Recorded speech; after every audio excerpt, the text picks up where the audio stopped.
రెండవ సూర 187వ వాక్యం. ఉపవాస కాలంలో రాత్రులలో మీరు మీ భార్యలను కలుసుకోవటం మీకోసం ధర్మసమ్మతం చేయబడింది. వారు మీకు దుస్తులు, మీరు వారికి దుస్తులు. మీరు రహస్యంగా ఆత్మద్రోహానికి పాల్పడుతున్నారనే సంగతి అల్లాహ్కు తెలుసు.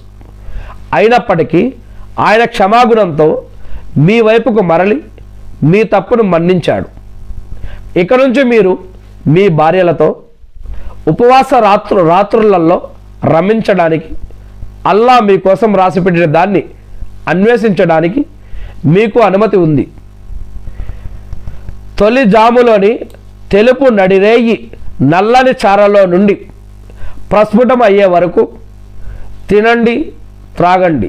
ఆ తర్వాత వీటన్నిటిని పరిత్యజించి రాత్రి చీకటి పడే వరకు ఉపవాసం ఉండండి. ఇంకా మీరు మస్జిదులలో ఎతేకాఫ్ పాటించే కాలంలో మాత్రం మీ భార్యలతో ఎతేకాఫ్లో ఉన్నప్పుడు సమాగమం జరపకండి.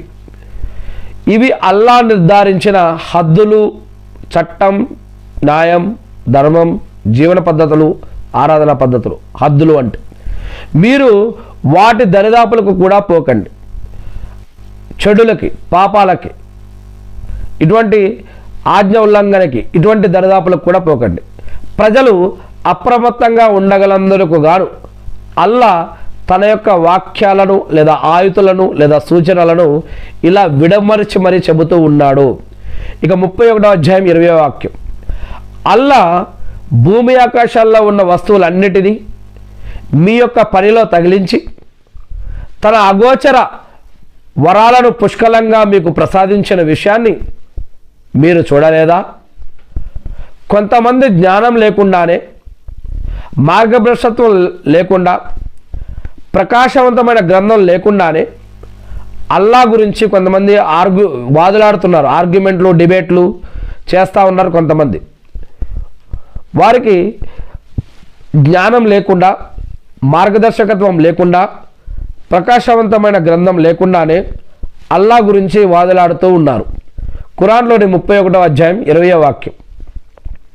ఇక 67వ అధ్యాయం 15వ వాక్యం.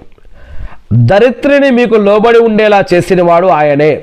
ఈ యొక్క భూమిలోని సృష్టిని మీకు లోబడి ఉండేలా చేసినవాడు ఆయనే. కాబట్టి మీరు దాని మార్గాలపై నడవండి. ఆయన సమకూర్చిన ఆహారాన్ని భుజించండి. చివరకు మీరు సజీవులై నిలబడవలసింది ఆయన సన్నిధిలోనే.